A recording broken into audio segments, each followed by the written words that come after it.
有岁月时来往啊，千里之行。 सारी दुनिया जब कहती है कि 21वीं सदी एशिया की सदी है, चीन और भारत का दायित्व और बढ़ जाता है। आर्थिक संबंधों और समझौतों को लेकर के हमें आगे बढ़ना है।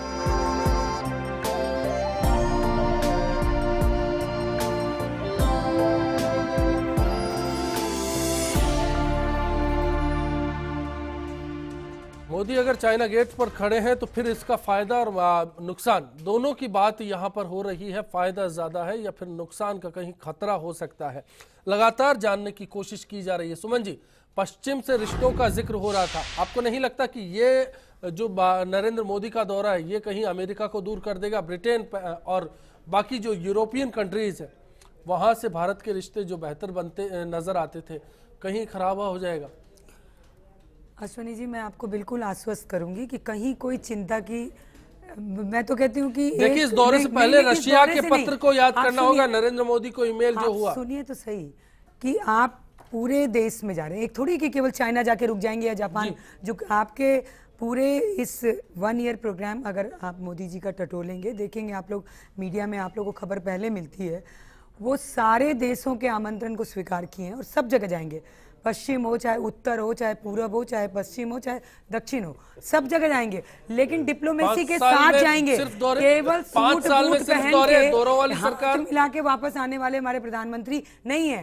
हमारे प्रधानमंत्री नारायण भारत साहब ने कहा था कुछ दिन तो गुजारिए भारत में। आप सुनिए तो सही, मैं क्या कुछ दिन तो गुजारिए भारत में, फिर वो कहावत अब ये मसला देखिए, यदि आप अपने आप को हिंदुस्तान को विश्व गुरु बनाना चाहते हैं तो हिंदुस्तान में तो बैठ के कई प्रधानमंत्री आए और गए, तो विश्व गुरु की कल्पना करते हैं तो आपको एक्टिव रहना पड़ेगा। भारत में तो हम है ही हैं, लेकिन विश्व गुरु के नक्शे पे आएंगे तो आपको जाना ही पड़ेगा। अब इसको मजाक के रूप में थोड़ी देर आप कह लो, लेकिन विश्व में बुलाने वाला, पहला आमंत्रण मिलने वाला प्रधानमंत्री यही है कि जिसको हर महीने कोई ना कोई देश बुला रहा है।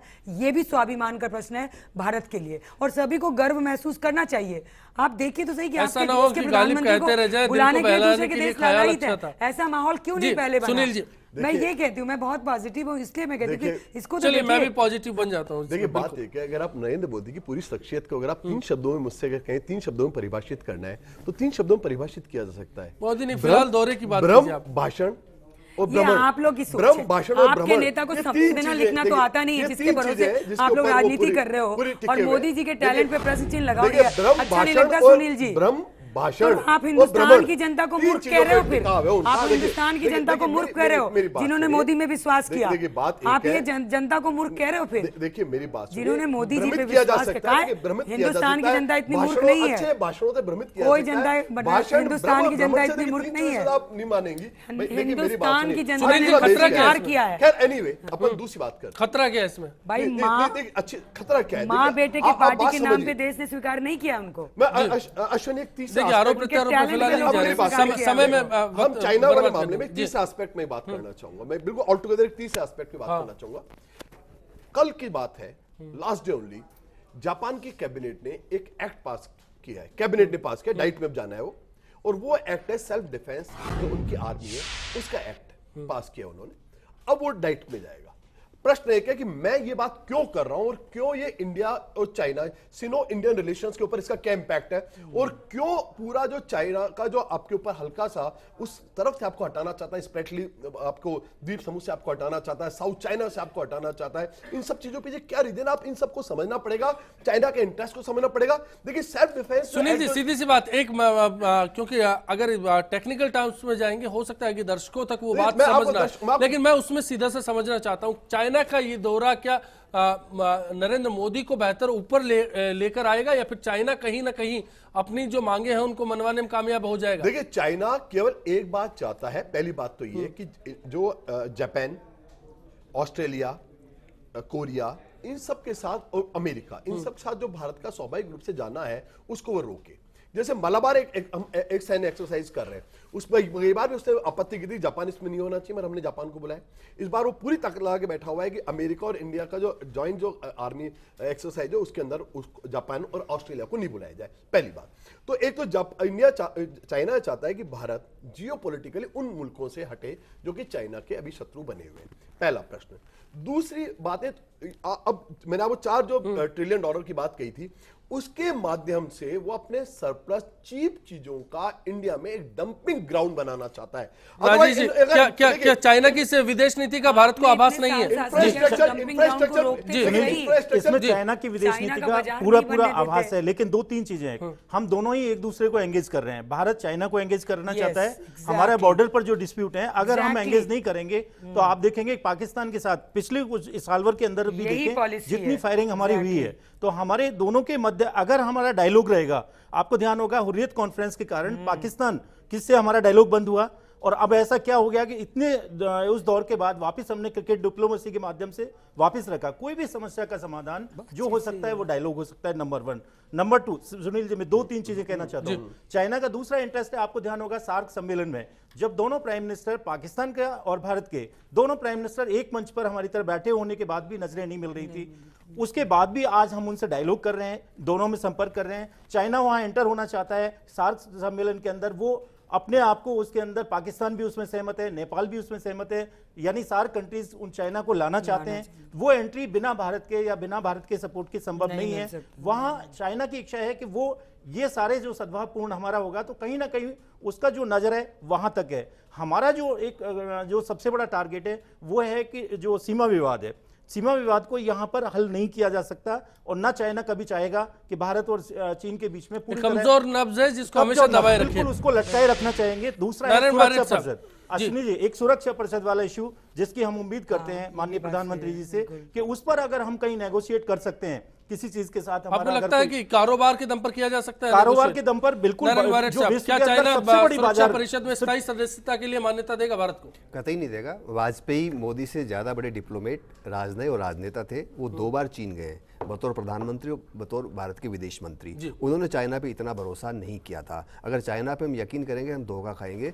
पाकिस्तान में चाइनीज प्रेजेंस का लोकल लोगों के द्वारा विरोध हो रहा है। रिश्ते स्टेट टू स्टेट नहीं, पीपल टू पीपल कॉन्टैक्ट से बनते हैं। बीजिंग और दिल्ली के रिश्ते महत्व नहीं रखते हैं। हमारे केवल 200-250 विद्यार्थी चाइना पढ़ने के लिए जाते हैं, चाइना के 600 विद्यार्थी हमारे यहाँ आते हैं। लेकिन चीन के 2 लाख विद्यार्थी अमेरिका जाते हैं, भारत के 1 लाख विद्यार्थी अमेरिका जाते हैं। तो जब तक हमारे बीच में अवाम से अवाम के दरमियान रिश्ते ठीक नहीं होंगे तब तक हम अच्छा नहीं कर सकते। और चाइना ने रिसेंटली वियतनाम के जो समुद्री एरिया है उसमें हम मदद कर रहे हैं ऑयल एक्सप्लोरेशन में, वहाँ जाके चाइना ने हमारे खिलाफ प्रोटेस्ट दर्ज कराया है। उसकी प्रेजेंस धीरे धीरे हमारे चारों तरफ बढ़ रही है। इसलिए पहले हमें अंदर से सशक्त होना है, फिर हम बाहर की तरफ झांक सकते हैं। और केवल ट्रेड के जरिए आप डायलॉग तो कर सकते हैं, लेकिन जब तक आपके बीच में सरहद या बॉर्डर का इश्यू सेटल नहीं होगा तब तक आपके बीच में बेयकीनी बनी रहेगी। जब तक कॉन्फिडेंस डेवलप नहीं होगा, बिल्डिंग नहीं होगी, तब तक आप कोई रिश्तों की अच्छी इबारत कतई नहीं लिख सकते हैं। जी, एक बड़ी बात यहाँ पर है सुनील जी। नहीं, मैं आपको इसमें 3-4 चीजें और जोड़ना चाहूंगा। देखिए, चाइना की कुछ बाइट साइड को आपको अंडरस्टैंड करना पड़ेगा। एक प्रश्न होता है, एक इंडो शंघाई कॉर्पोरेशन एक क्लब बनता है।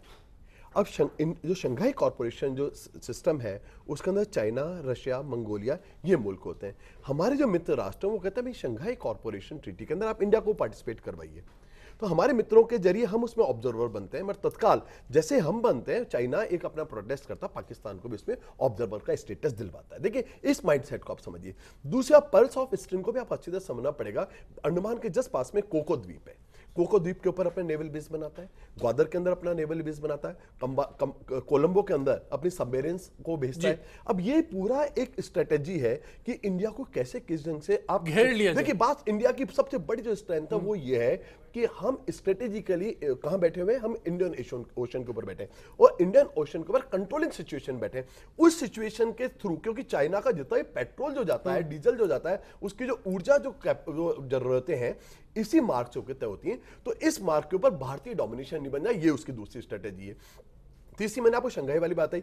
तीसरी चौथी बात आपको समझना पड़ा है, ग्वादर से वो जो सीपैक की जो मैंने अभी भी बात की है, जिसमें चाइना पाकिस्तान इकोनॉमिक कॉरिडोर की बात कर रहे हैं, 45 खरब डॉलर उसके ऊपर उसके लिए भारत पर दबाव कायम करना होगा। और ये जो चीज है ये इसका उत्तरी जो रास्ता है ये पख्तूनवा के बाद आजाद कश्मीर में होके यारकंद और खोतान की तरफ जा रहा है। आप उसको देखिए, और वहां दाखिल हो चुका है, चाइना वहां दाखिल हो चुका है। वो जो चीजें जो भारतीय हैं, भारत का है, जिस कश्मीर के बारे में लगातार हमारी कम से कम भाजपा लगातार, लेकिन सुनील जी उस बात का आ चुका है कि अभी फिलहाल उस पर बात नहीं होगी और मौजूदा हालात में बात करना संभव नहीं। बट आपको देखिए राष्ट्र हितों को समझना पड़ेगा, आपको राष्ट्र हितों। चलिए राष्ट्र हित पे मैं आखिरी दौर में आ रहा हूं ब्रेक के उस पार में सबके फाइनल कमेंट्स लूंगा।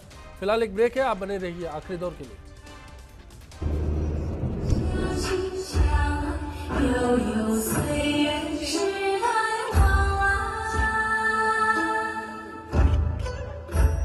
千里之行。 सारी दुनिया जब कहती है कि 21वीं सदी एशिया की सदी है, चीन और भारत का दायित्व और बढ़ जाता है। आर्थिक संबंधों और समझौतों को लेकर के हमें आगे बढ़ना है।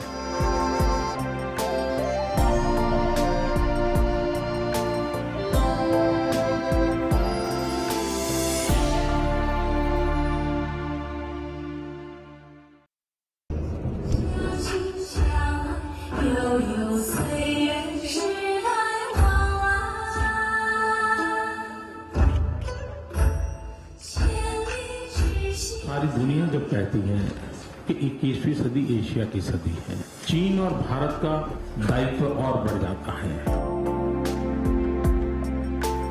आर्थिक संबंधों और समझौतों को लेकर के हमें आगे बढ़ना है।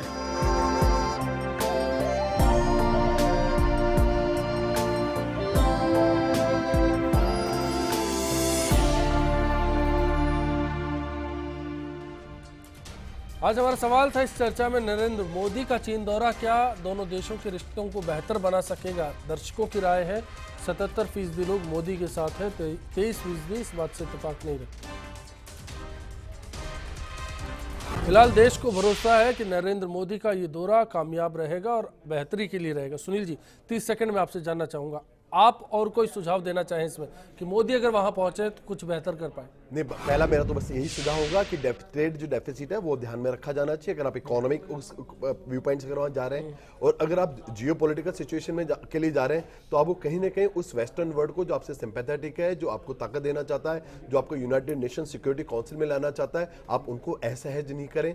प्लीज कम से कम चाइना के ऊपर तो आप ट्रस्ट नहीं कर सकते हैं, जो आपके ट्रस्ट वर्दी फ्रेंड्स हैं उनको आप नहीं खो दें। दूसरी बात ये है, और तीसरी बात है आप अपना इकोनॉमिक इंटरेस्ट देखें। आपको चाइना का इकोनॉमिक इंटरेस्ट को वहां सर्व नहीं करना। केवल एक चीज देखनी, क्या चाइना अपना मार्केट हमारे गुड्स के लिए खोलने के लिए तैयार है? नहीं खोलने के लिए तैयार तो मोस्ट वेलकम। जी राजेश जी, इसमें 3 चीजें मैं कहना चाहूंगा। एक तो जैसे आज भी शी जिनपिंग ने ये कहा था कि जो मेजर 2 पिलर्स यानी इंडिया और चाइना, इससे पहले आपको ध्यान होगा नारायण साहब का, आपको ध्यान होगा कभी भी इस चीज को एक्सेप्ट करने के लिए चाइना एग्री नहीं था। वो जो बात आ रही है इसका मतलब हमारा जो ग्रोथ है और हमारा एक डेवलपमेंट है उसको वो उसका हमने अपनी रिपोर्ट में भी जिक्र किया कि उसको मान रहा है। दूसरी बात यह है कि जो अभी जिस तरीके से हमारा जो फॉरेन पॉलिसी का चल रहा है वो एक तरीके से बाहर अंतरराष्ट्रीय स्तर पर जो वैश्विक परिदृश्य में अगर देखा जाए तो वो एक बेहतर चाइना है, वो बिल्कुल उसका फर्क पड़ रहा है। हम दोनों एक दूसरे के उसमें एंगेज रहेंगे, दिल मिले ना मिले लेकिन आप हाथ मिलाते रहिए। ये चीन की तरफ से भी और इंडिया की तरफ से भी विश्वास किसी का किसी के ऊपर नहीं है, दोनों में जनता का तो भरोसा है, लेकिन जो डाउट्स है वो कैसे दूर होंगे? नहीं, दिल भी मिलेंगे, हाथ तो मिल ही रहे हैं, हाथ तो कई बार मिले, पर इस बार मुझे उम्मीद है कि दिल मिलेगा, क्योंकि जो चाइना का के राष्ट्रपति का बॉडी लैंग्वेज है, अब पेपर में क्या आ रहा है ये मैं नहीं जानती, लेकिन उनका जो बॉडी लैंग्वेज बता रहा है कि वो बहुत दबाव में दिख रहे हैं। टेरिकोटा आर्मी पे मोदी मैजिक चलेगा, में स्थान बना रहा है। टेरिकोटा आर्मी पे मोदी मैजिक चलेगा, 100% चलेगा। आप देखिएगा तभी 77% आपके यहाँ भी रिजल्ट आया है। फाइनल कमेंट आपसे चाहूंगा। कोई भी रिश्ते मुद्रा, व्यापार या करेंसी नहीं होते हैं जब तक आपके भू राजनीतिक हित उसमें नहीं रखे जाएं। और हम चाइना के साथ में हमारे रिश्ते बहुत नाजुक मोड़ पे हैं और हम पहले उनके साथ 3 बार मात खा चुके हैं सरहद पे, 62 में, 67 में, उसके बाद 87 के आसपास 3 बार, और उसके बाद छिटपुट घटनाएं होती रही है।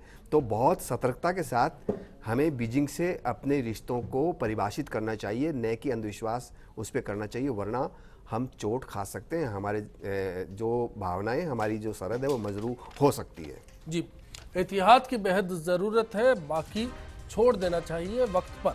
फिलहाल के लिए इतना ही। सभी मेहमानों का शुक्रिया अदा करेंगे और आप सभी से इसी उम्मीद के साथ विदा लेंगे कि आने वाला कल सभी के लिए आज से बेहतर साबित हो।